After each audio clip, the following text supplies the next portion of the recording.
Now, turn down the lights. You're Listening to somewhere in Dreamland.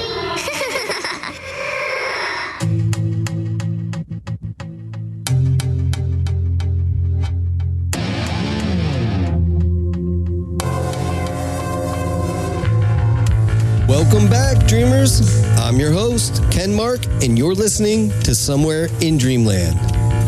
Be sure to check out the show on Facebook, YouTube, Twitter, TikTok, Instagram, and on the Dreamland website at www.dreamlandpodcast.weebly.com. Coming up next week, on Tuesday, May 31st, I'll be joined by none other than Mufon Chief Investigator Steve Hudgens to discuss his case files, evidence, and all of the strangeness that's going on in our skies.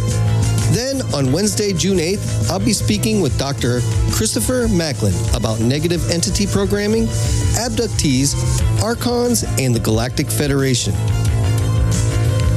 Tonight, my guest is Margie Kay. Margie is the owner and operator of a forensic investigation company in Kansas City, Missouri, and is a licensed private investigator, assistant state director for Missouri Mufon, and a STAR team investigator. She is a nationally acclaimed psychic and remote viewer, having successfully completed over 60 homicide, missing person, and theft cases for law enforcement, private investigators, and individuals. Adding to this, Margie is also the author of multiple books, including the Remote Viewing Workbook, the Kansas City UFO Flaps, Gateway to the Dead, the Fast Movers, the Master Dowser's Chart Book, and others. She conducts seminars and workshops nationwide and is the owner of UN-X Media Publishing and the UN-X Broadcasting Network. Hey, Margie, how are you tonight? I'm great. How are you doing, Ken? I'm good. I'm just tickled to have you on the show. I'm really, really excited for this. Well, thank you for having me. Absolutely, absolutely. So, Margie, you have so many layers and facets to go over that I just want to kind of take this interview step by step, at least in the beginning, so that my listeners can get a good hold on just how deeply and passionately involved in the strange and the paranormal you are. So just bear with me a little bit. Okay. All right. So I kind of want to start from the beginning. So what was the first spark of interest into the paranormal for you? Well, that would be an event that occurred when I was 11 years old, when a floating head appeared at the base of my bed late one evening and was speaking, but I couldn't hear it. And of course, I screamed. My father and my brother came running into the room and they said, "What the heck is going on?" And I said, "There was a floating head, at the base of my bed. It was all white, but it was an apparition, definitely. And was floating at, maybe, 5.5, 6 feet. And my father went downstairs and got a photo album and he brought it back up to me and he says, "Did that look like any of these people here?" And I found a photo and I said, "That's the man." And it turned out that that was his father, who had died years before I was born and I'd never met and never seen a picture of. So that was my introduction to the serious paranormal world. Wow, that's a big introduction there. That's what your father must have been like almost beside himself, unless he also has had paranormal experiences as well. Well, my father was an intuitive, but he, as far as seeing things, he never did. He was a clairsentient, you might say.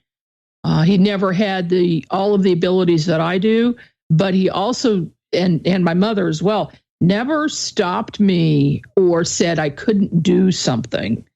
And they didn't discourage my interest in it, because by the time I was 2.5, my family knew that I was seeing things they weren't.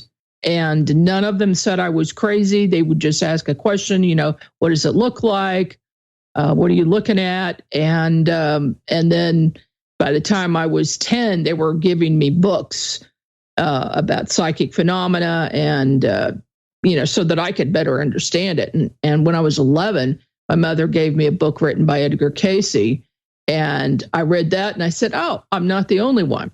So that led me into going to the library once a month and checking out as many books as I could, kind of like you do, Ken, with the interest in the books and reading and finding out answers.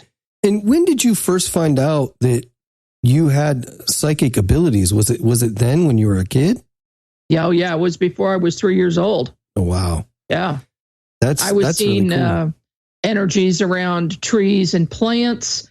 I was seeing little tiny white orbs, little tiny lights. But I didn't see my first UFO until I was 17.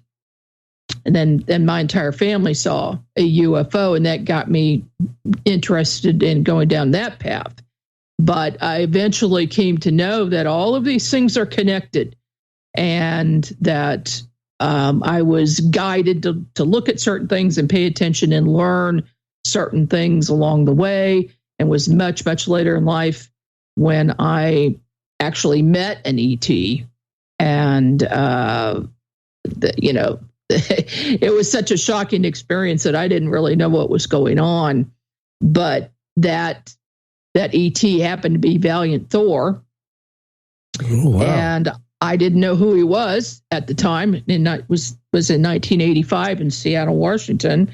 I was at my massage therapist, and I happened to have my brother and my 2 daughters with me at the time because we were getting ready to go shopping at the Seattle Fish Market. And all of a sudden, my therapist changed his demeanor and his voice. And he said, "Would you like to try a light experiment?" And I instantly knew something was up. I mean, my spidey sense was up right at that second, because that wasn't him talking. And I said, "Sure, I'll try a light experiment." So he had me look at a green light for, I don't know, a few seconds, and then a red light for a few seconds, and back and forth. Finally, he says, "Now what do you see?" And I looked up at him, and I only saw his skeleton standing there. That was it. There was nothing else, just his skeleton. And I'm trying to process this. I'm shocked at what I'm looking at when all of a sudden this head with a helmet on appears on the wall and speaks to me. And it says, "I am Thor, and now you have X-ray vision." And he says, "We're going to be working together in the future, and I'll be in touch." And then he was gone. And so I didn't know what that meant. And I just turned to my brother and my 2 kids. I said, "Tell me you saw that." And they said, "Saw what?" They didn't see or hear anything. And the massage therapist was back to normal, as if he had just stepped out of his body and this other entity had taken over it. I think it was Thor speaking through him, really. Wow. Now, this is the same Valiant Thor from like the 50s that was like supposedly Eisenhower's aide and came from Venus, that guy? Well, he visited the Pentagon and visited Eisenhower and Nixon, yes. Wow. Yes. But I didn't know that until much later, who he was, because he only used the name Thor with me for years. And after that incident, see, I was doing psychic readings for people. So I would do a reading with them. I would talk to dead people, give them messages, things like that. And I could scan the body and maybe see like a red inflamed area or something like that, but nothing very, very detailed. So the next time I did a reading for someone, all of a sudden I'm looking at their bones. And I can look inside the body. I could see their organs. I could see their veins, everything. And it's like a picture, as if I'm actually in there with a camera looking at this stuff. Wow.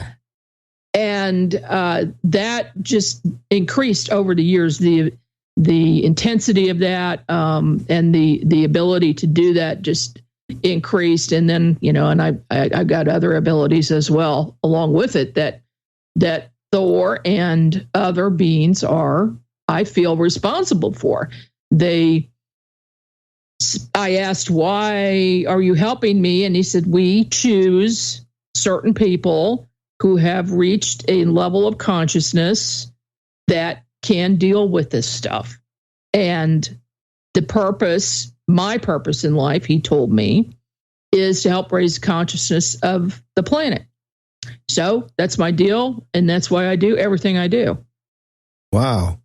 That's a lot to take on at that age, first of all, but it seems like, I mean, you're doing good work now. It seems like you really latched onto that and driven it home. You know, that's crazy. That's a crazy story, yeah. Margie. Well, that's the whole reason that the UN-X network exists. It's the reason that I write books and the UN-X magazine. It's all related. There are so many aspects to this. When, we just put this under the paranormal umbrella. But in the end, it's about consciousness and contact. And when you start to raise your vibration, every little thing that can be done as far as awareness is and helping people become aware of things is a part of the journey. So that's why we have the shows we do on the network, and I collaborate with other people, and I do seminars, but it's all geared to awareness and raising consciousness. Yeah, I like that, and that was kind of one of the purposes of my show as well, was that I know that there are plenty of people out there having paranormal experiences, and I too believe that the paranormal somehow is all interconnected. And I wanted to get that information out there in case somebody, has something that they're not sure of. They don't know who to reach. They don't know how to get information on it. That they can come to a place and listen and maybe find somebody like a network to connect them to the right people to get them answers for what they're looking for. That was my objective. And I like that was kind of your objective as well. It's really, really cool. And the network that you built is really, really fantastic. I'll let everybody know. Go check out the UN-X network because it's crazy awesome. There's so many good shows on that network. It isn't funny. Thank you. I appreciate that. Yeah, no problem. I want to ask you a couple of questions. Like, when did you decide that you wanted to hone in your psychic abilities and kind of take it towards the forensic field? Well, that happened by accident when I was about 20, well, in the 90s is when this happened. I had been doing readings for a group of people. They were attorneys and attorney assistants, legal assistants, for some time. And one day, one of the ladies gave me a call and said that her 14-year-old niece was missing. And could I help her? And I said, well, let me see what I can do. And I had her on the phone. And I just thought to myself, how can I find this girl? And so all of a sudden, I see this line come out of my solar plexus. And I followed it. And I followed the line, and all of a sudden, I'm standing at this street corner with it, and I can see the street sign. So I told her on the phone, I said, oh, I'm looking at two street signs, and I gave her the names of the street. She goes, oh, yeah, that's her bus stop. And I was just amazed that what I had done was leave my body, and I had kind of like a dual consciousness, where my physical body could talk to her on the phone, but I could also project my etheric body or astral body out by following that line, and which was coming out of my solar plexus. And then I started walking down the street following the line, and the second house down had this glow around it. So I knew I had the right house. And I said, I'm looking at an address. I gave her the address. She goes, we've already been to that house with the police. She was just stunned. And I was too. I'd never done anything like that.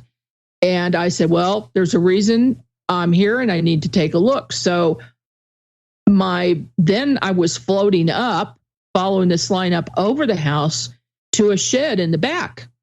And I floated down and I just floated down through the ceiling of that shed. And there is a girl there with her hands and feet tied. And she's got duct tape on her mouth and she is asleep. So I assume drugged. But she was still alive. And so I start to back out of there. And then I thought, I'm going to go through the house. So I did. And I see a woman and two men sitting around a table that had some drug paraphernalia on it. And they were all drinking beer. And they were talking about how happy they were that they were going to be making $10,000 in the morning because this girl was going to be sold. Wow. And so I'm telling this gal this.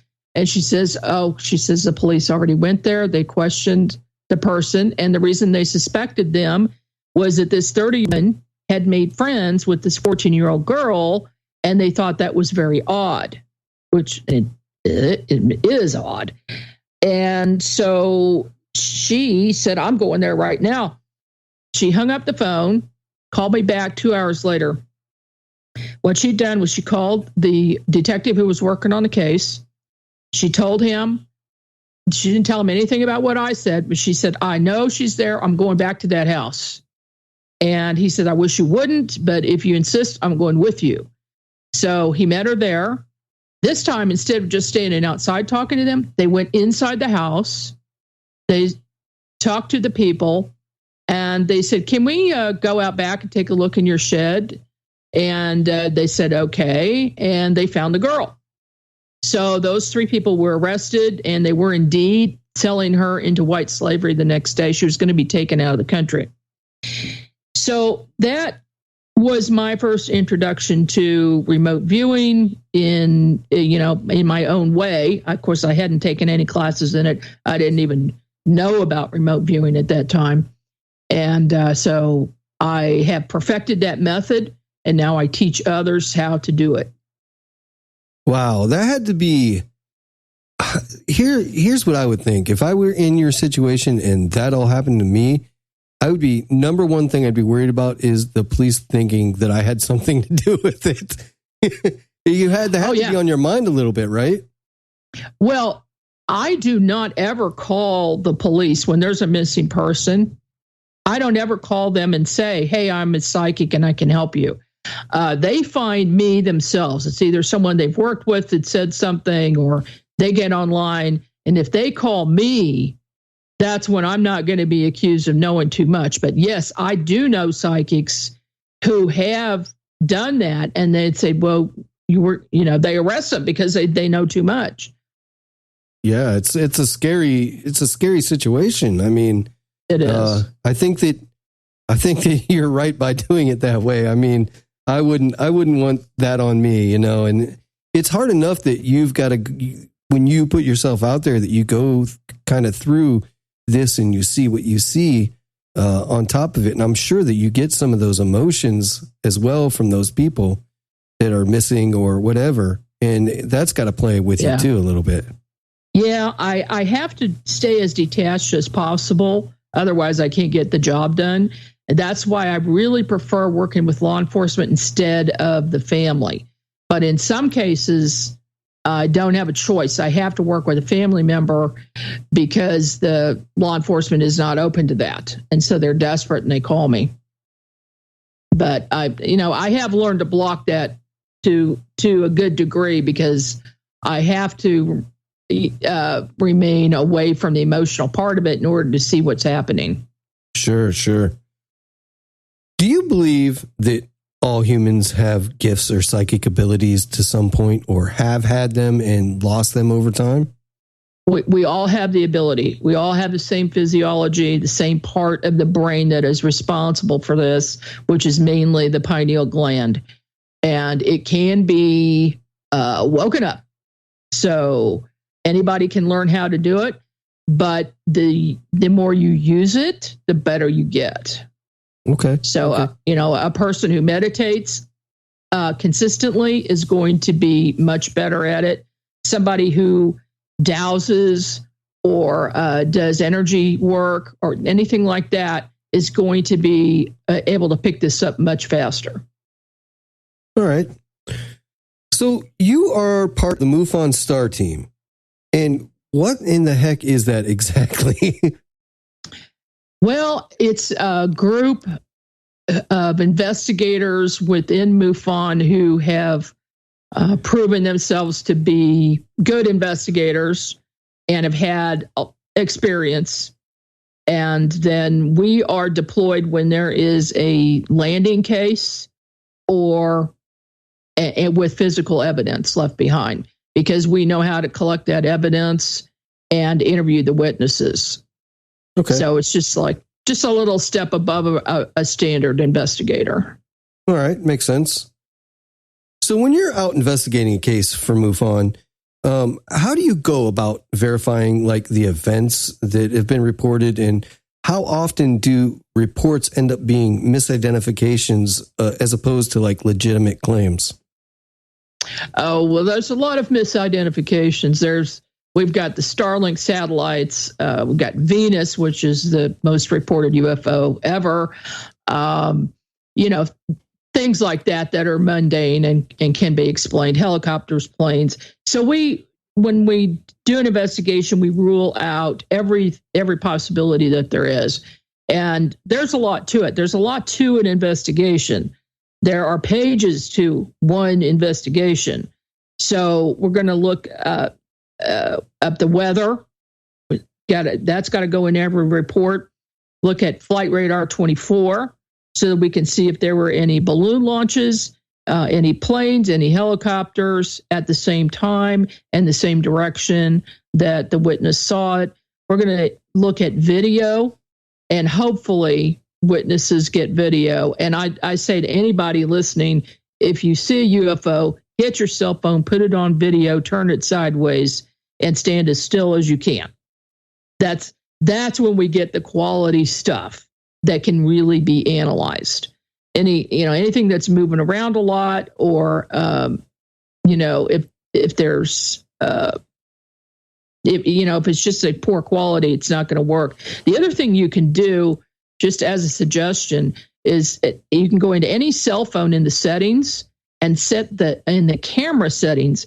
You want to set it to the highest frames per second as possible. So when you get a cell phone, it's probably set at 30 frames per second. You want to try to get that set at 60 frames per second, and that will give us a lot more detail. And I know some cell phones you're able to change, like I think gamma and different settings like that to get a little bit better shot at night as well. Yes. I don't know if that helps or not when you're analyzing it. But yep, you can click it to night mode if you think about it. But the most important thing is just turn it sideways, hit video, and be still or lean against something that's solid. Okay. I'm sure when you're out there in the field, good interview questions and sharp investigative skills are like a given when you're looking into these events and speaking with witnesses. But the one thing that I feel doesn't get enough credit during the process is psychology. How important is psychology when you're investigating these claims? Well, for the initial investigator, the things that they need to be aware of is, first of all, there are signs if somebody is not telling the truth that we learn. So that would be one indication. Then you're also going to look at are there any drugs related, or is there any alcohol involved? Does this person seem like a rational, clear-headed thinking person or not? All those things are going to play a factor. But as far as psychology goes, or for somebody who wants to maybe be regressed or maybe have treatment, I would suggest that they go to a licensed therapist or a psychologist who can help them deal with whatever it is that they have witnessed, or in abduction cases, those can be traumatic. And then another thing that helps is going to either in-person or online groups who specialize in giving each other support. because just having the ability to talk to other people who've had similar experiences can really, really help you deal with it. Yeah, I agree. What types of testing is Mufon capable of? You mentioned photo and video analysis. Do they go in depth with that? And what other types do they have? Yeah, in Missouri, we have the only Mufon lab, and that lab actually does all the testing for all of Mufon. It is run by Lynn Mann, and she's got, all kinds of degrees, and she is a forensic investigator. She is retired now, and that's what she does. She has a lab in her home, and Mufon is trying now to get a portable mobile lab set up.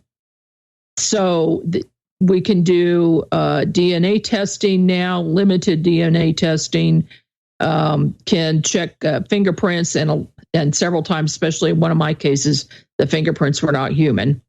And then that's always interesting.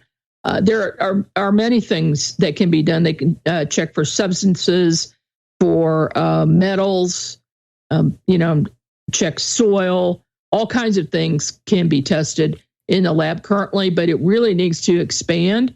So, MUFON needs money for that. So if you want to donate to the MUFON lab, go to MissouriMUFON.org, and you can donate there, and that will go to the lab for equipment. And she'd really like to have an electron microscope. I know that.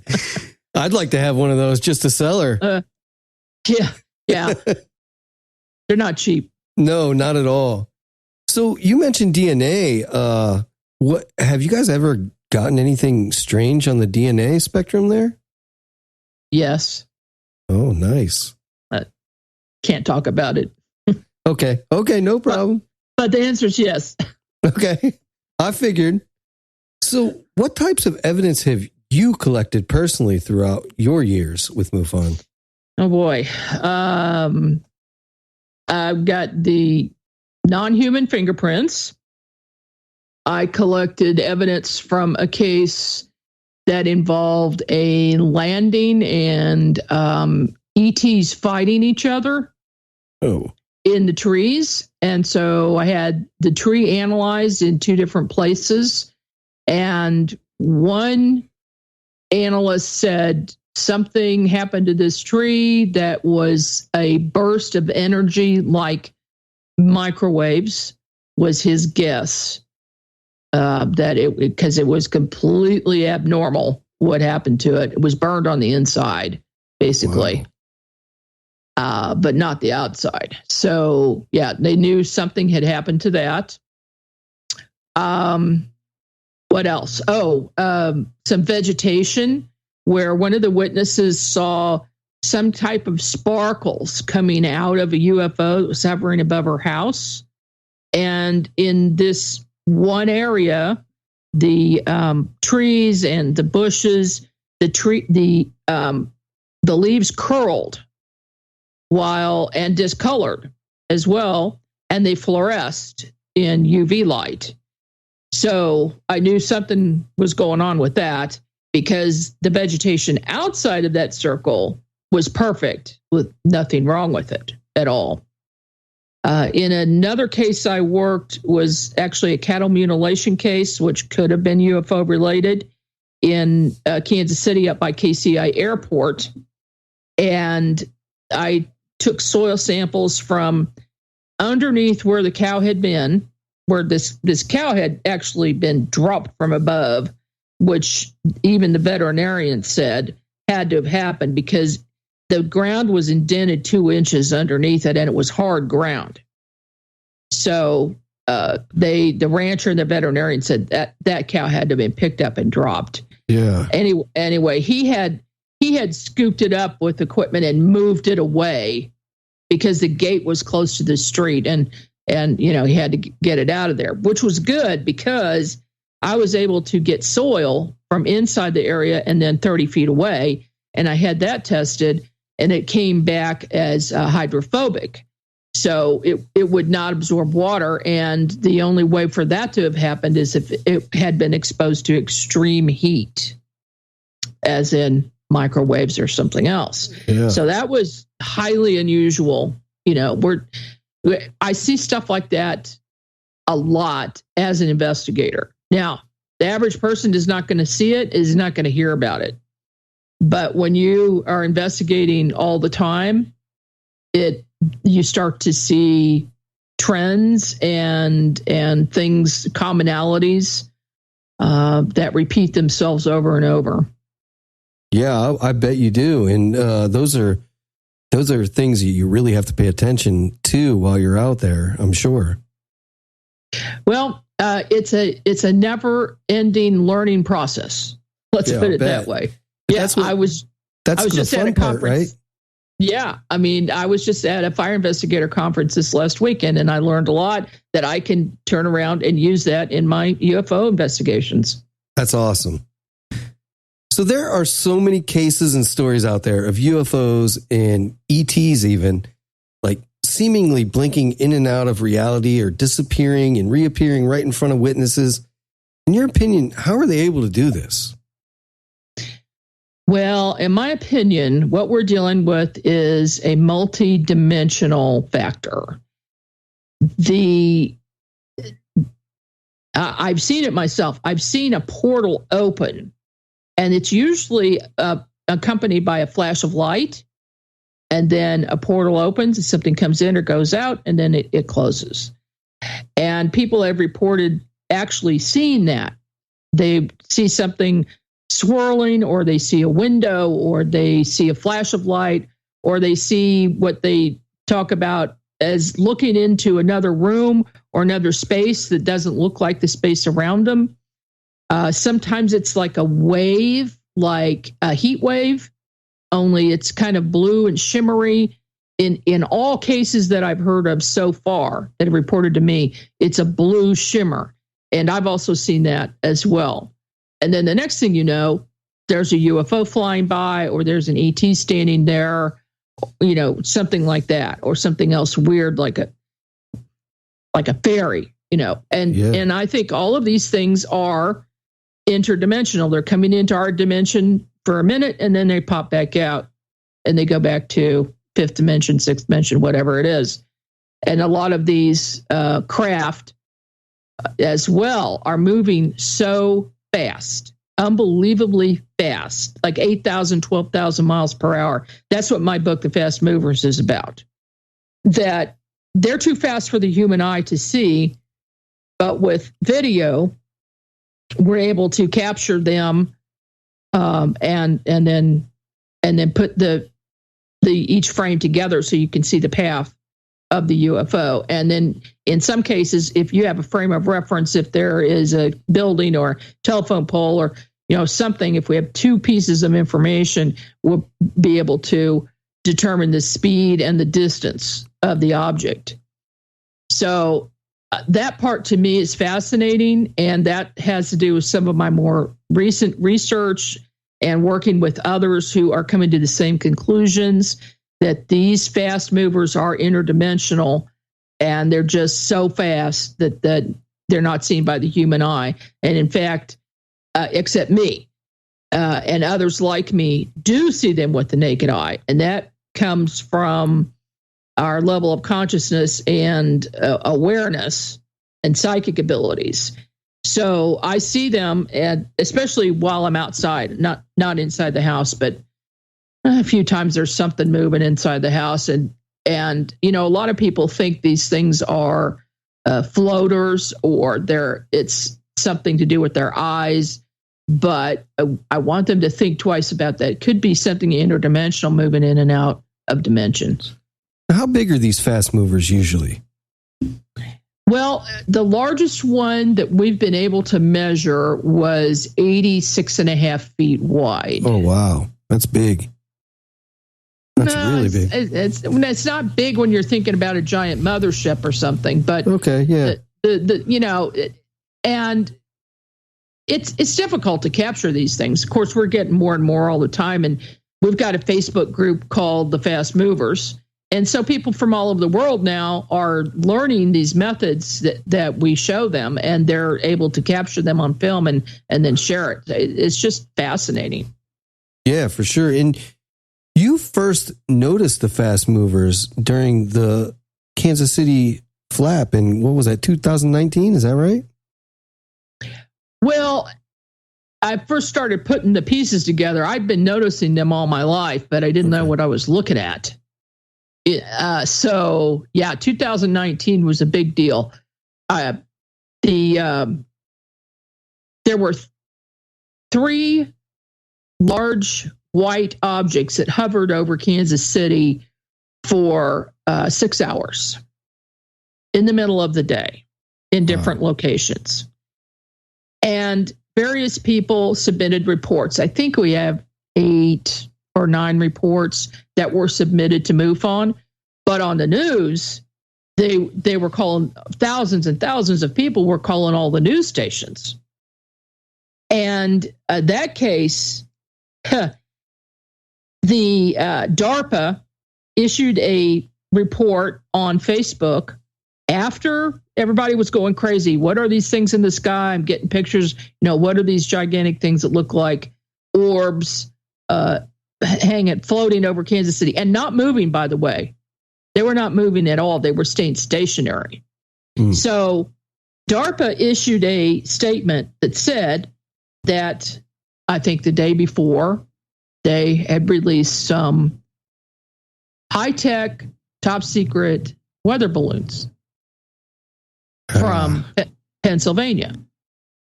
So the news picks this up, and they say, oh, we know what it is. DARPA said they were this. Well, DARPA didn't say they were that. DARPA just issued a statement, said they released balloons. And so they just casually, poo-pooed this whole thing and made it go away. Mm-hmm. But we got on it, and we got our best investigators on it.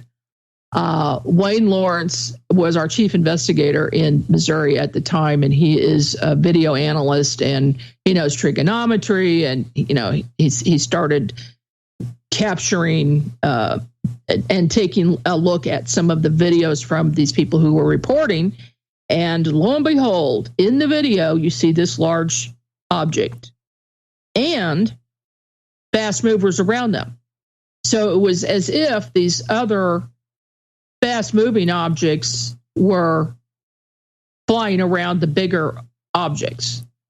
And then they after 6 hours they were gone, and I don't even remember hearing any one person saying they saw them leave.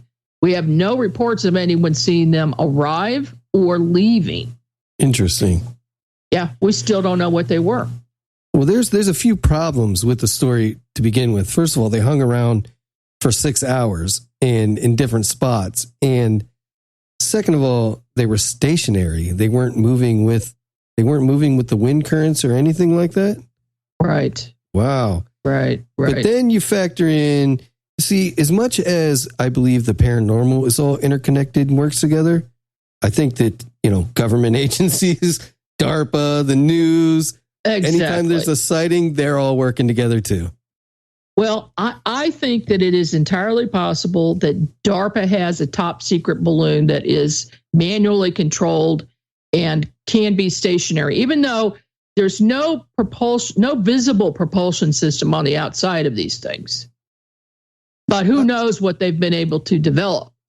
I think that the large objects could possibly have been. Now, other investigators think no, but I'm thinking it's a possibility. However, the fast movers, no, they weren't ours. They were moving at 8,000 miles per hour. Yeah, that's fast. Around and very close together. Now, we have aircraft, the military does, that flies at much faster than that, but they're at very high altitude and they're not right next to each other. What altitudes do they usually operate weather balloons at? Well, it varies on what type of balloon it is, but these balloons that DARPA released and stated that they released were designed for 75,000 feet and above. But these in Kansas City were at 2,900 feet. Oh, and wow. That's a big difference. Yeah. We know this because of the cloud ceiling that day, and these were just below the cloud ceiling. Yeah, there's some tomfoolery going on there for sure. Yeah, we'll never know the answer. I'm sure of it. If it's government created or not government created, I'm sure that the government knows about it. Yeah, for sure. I want to ask you, while I have you, because see, this is what's happening. I have so much to ask you, and I know I'm not going to get it all in, so I want to ask the things that I'm excited about. Okay. I want to ask you about your opinion on the fifth kind. And just for my listeners that may not know what the fifth kind is, that's human-initiated contact with extraterrestrials or whatever. Do you think that it's possible, and I'm sure that you do since you make contact, but do you think it's possible for a normal person who maybe doesn't have psychic abilities to use methods like the CE5 that Dr. Greer's pioneered? And why do you think they work if you do? Anybody can learn it. I have a method called the quantum UFO observation technique that I use. I imagine it's similar to the CE5, although I haven't taken a CE5 class yet or gone to one of their events. But it involves getting your mind in the right state of consciousness, in an altered state of consciousness. Now, this doesn't mean taking mushrooms or anything else like that. You're just with not under the influence of anything except your mind, and meditating to get in a very relaxed state, and then sending a telepathic message out. And I'm a firm believer that telepathy works on all levels, not with just people, but with ETs as well and other interdimensional beings. You send that message out, they're going to pick it up. And if a group of people are together thinking the same thing at the same time, hey, we'd like to initiate contact, could you please show yourselves? And of course, that's a simplified version, but they will usually show up. And in fact, I think in every case that I've done it with a group, done my method with a group, it has worked, except in one case. And in that one case, we had one guy in our group who is a complete skeptic and just was laughing at everyone and putting everybody down, saying this is crazy. So that's the other key to it. You can't have someone like that with you in the group when you're doing it. Okay. Makes sense to me. I want to talk about the beings that you make contact with on a regular basis. You have names for them, Thor being one of them, and I think I heard you say medicine woman one time, and maybe there's a couple other, I believe, right? Yeah. I was introduced to White Cloud in 2021 by my deceased grandfather, who I hadn't heard from since 1972, and woke me up from a dead sleep. And he said he sat on a council of 13, and I was going to be meeting all of them. And the first one happened the next day. And then after that, I met White Cloud, who was a Native American chief in the Midwest. He was a living person, but he and I spent many incarnations together. And I also met a mantis being who showed me past lives with White Cloud. And at one point, I was his apprentice shaman, and then I became medicine woman. So I recently came to know, and I have called medicine woman in on a number of occasions and others to help me if I had a medical problem. And also, if I'm doing energy work on other people, I would ask medicine woman to come in, and she does. But I recently came to find out that I am medicine woman was originally her. So this just gets so convoluted. I'm still trying to wrap my head around this. That's pretty interesting. That's really interesting, actually. Yeah. So I'm helping myself out. Yeah, well, that's really cool. I mean, it's kind of crazy. It is. It's crazy to think about, and I can completely understand why you'd have a hard time wrapping your head around it. But I get it. It's really interesting. I've got a number of guides, and I also have made contact with a Sasquatch clan, and there is a Sasquatch shaman in that clan, and she has worked on me 3 times and healed me. And she will appear in my house. Wow. As she appears transparent. Now the whole clan that I have this connection with appear transparent to me. But then one of them, called the Elder, has appeared solid 3D in my backyard just to let me see him, and then he backed off.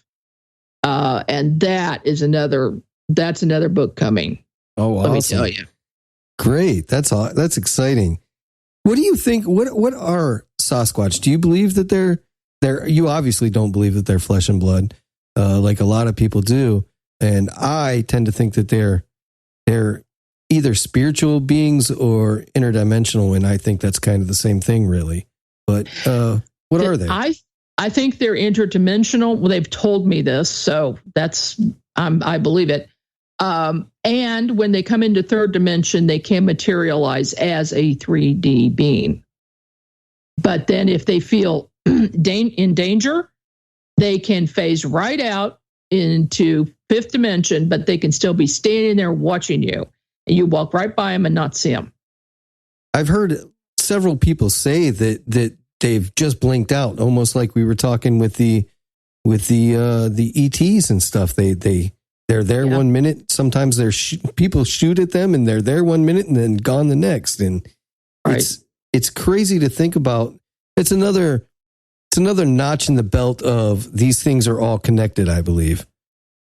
Oh, absolutely. The connection, especially between UFOs and ETs and deceased people who appear and disappear, they're just shifting their vibration to a higher rate to go into a higher dimension. But they can still observe us. We just can't observe them because we're at a lower frequency. So these beings are like spirit guides for you. Do you believe that everybody has spirit guides and maybe people just don't know that they're there or don't recognize them? Well, in all the thousands of readings that I've done for people, I have always seen a guide of some type, at least one, usually several, are there.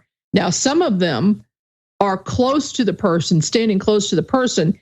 And in most cases, the people are aware of them and they have contact with them.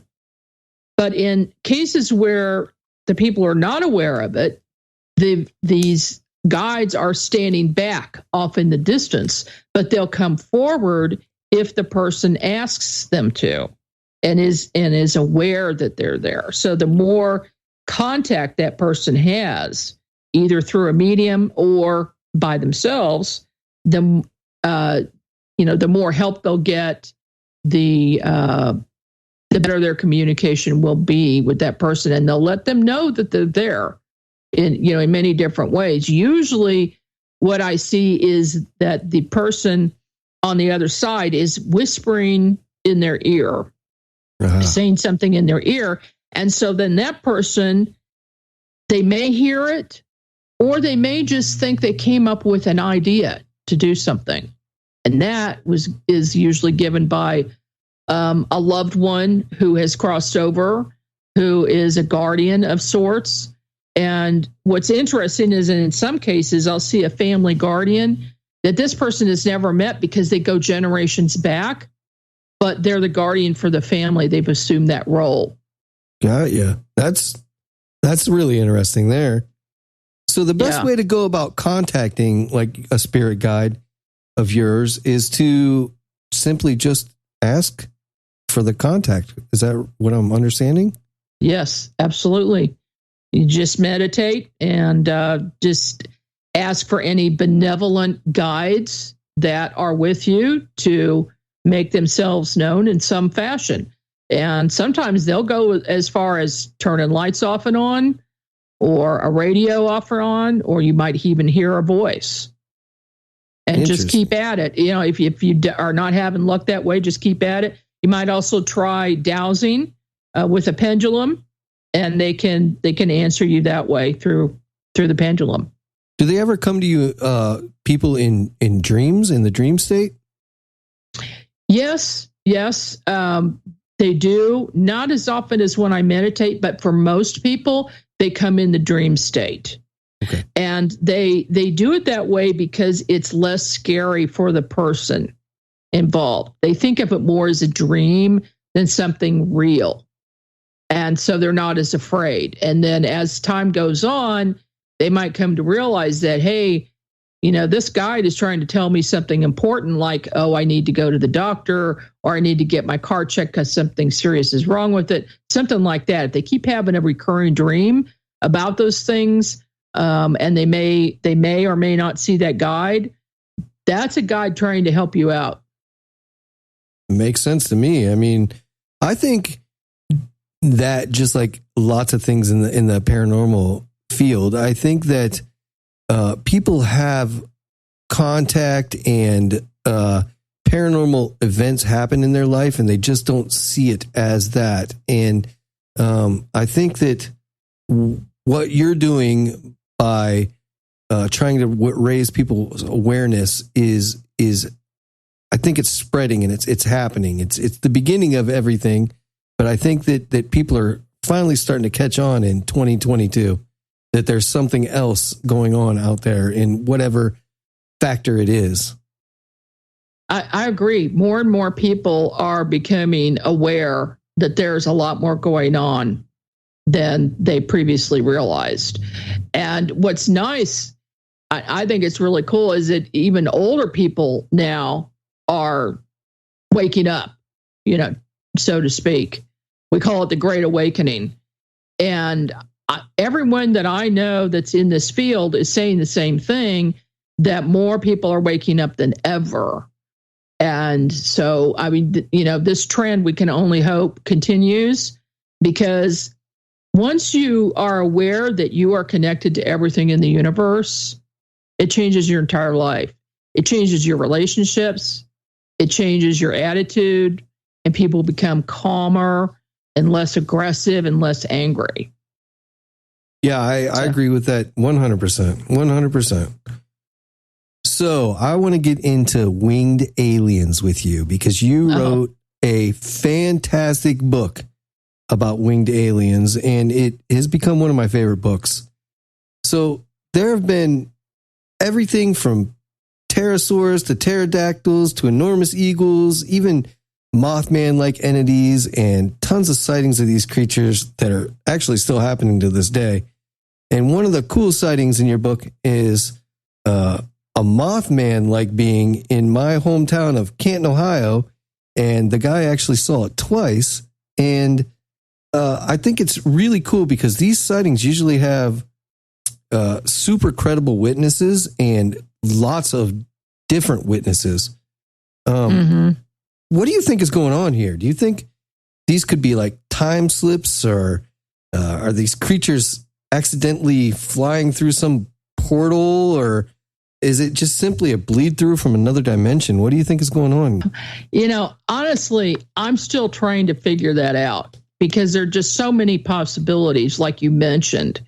There could be a time slip, especially with the pterodactyl-like creatures, the pterosaurs, where they fly not only from another time, but another dimension, and they come into this one and they're physical, and then they fly back out, because with only a couple of exceptions that I know of, there have been no bodies of these creatures found, and nobody has captured one alive.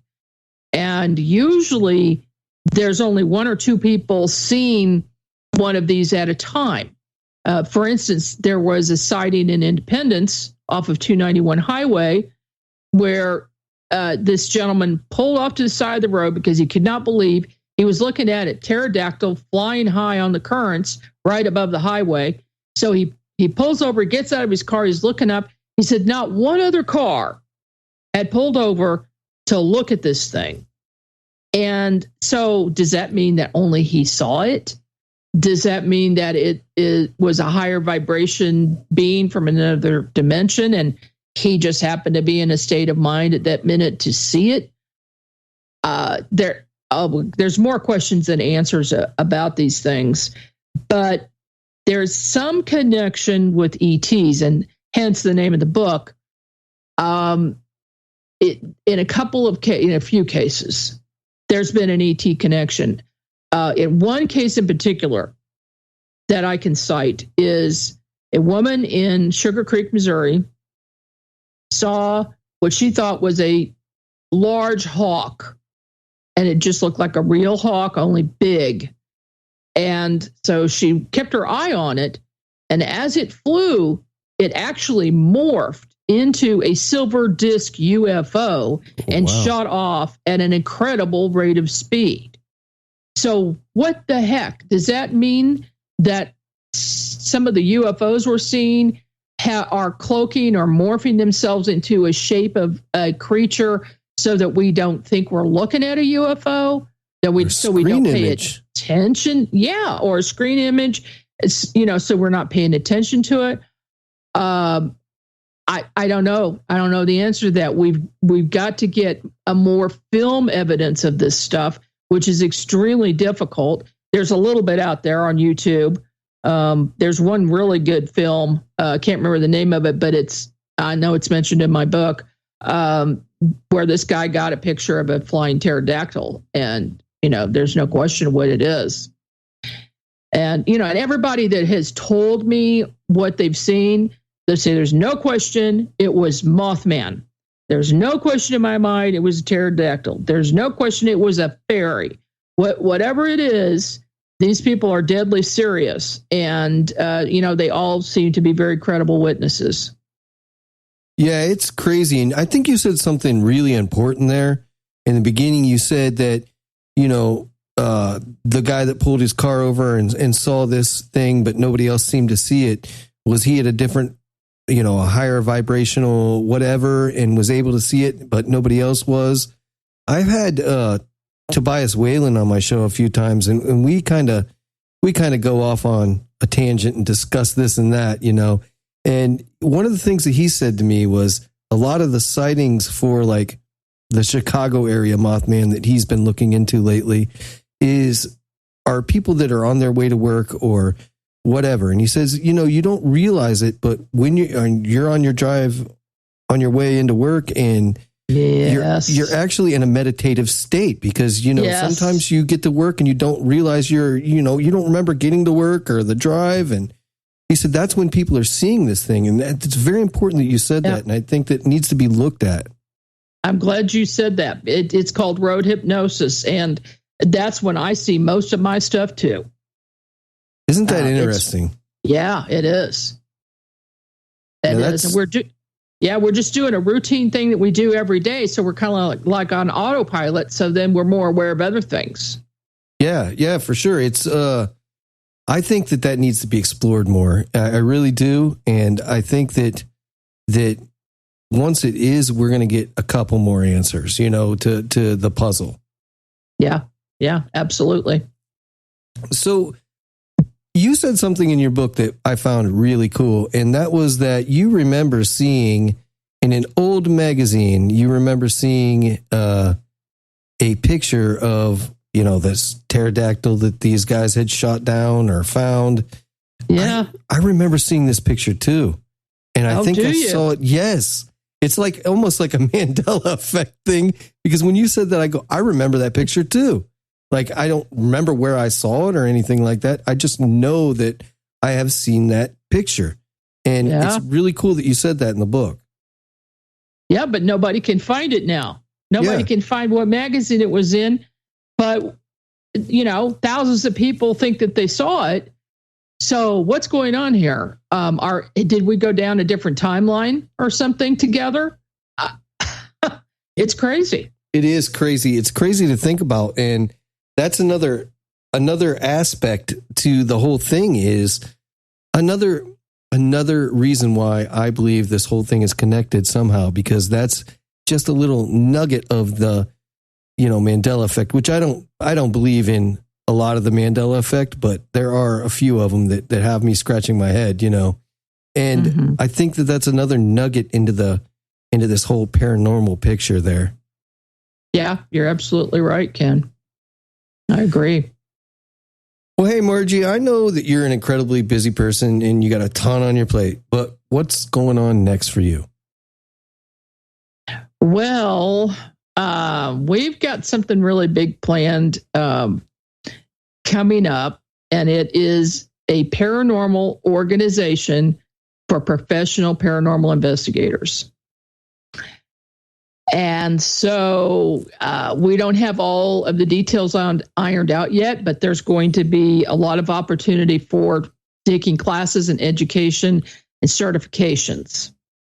Oh, nice. So people are going to have a place to go where they can get professional training and certifications in different fields. And so we're just on the beginning stages of it, and this is the first time I've mentioned it on the air. That is exciting. Yeah. I like that idea because it is kind of like a buffet right now of researchers and investigators, which isn't a bad thing, but I think that there needs to be some sort of protocol there, I think. Oh, definitely. Yeah, there definitely needs to be standards in the industry, and that's exactly what we're going to do. And I can't wait to get started on this and get things rolling, and I think we'll have it rolling within a few months, so stay tuned. Well, if you're doing it, Margie, I'm sure that it'll take off big, because everything you've done so far has taken off big, and you got to be proud of that for sure. Well, I have a really, really good team behind me, and they do an excellent job, and I couldn't do it without them. So it's just interesting how everything has fallen into place perfectly, but that's exactly what Thor said would happen. That is awesome. So, Margie, where can everybody find you if they have a question or need help, or where can they find your books or listen to your shows? The easiest thing to do is go to margiekay.com, margiekay.com, and I've got links to everything there to listen to my shows and all the other shows on the UNX network. Just go to unxnetwork.com. That's awesome. UNX. Awesome. Well, Margie, I appreciate you so much for taking time and being on my humble little show. I really appreciate it. It makes me super happy, and I'm glad to have got to pick your brain. Well, thank you so much, Ken. You had great questions. I appreciate that. Thank you. Thank you very much. All right, Margie, well, you have a good night. Okay, you too. Thank you. Bye-bye. Bye-bye.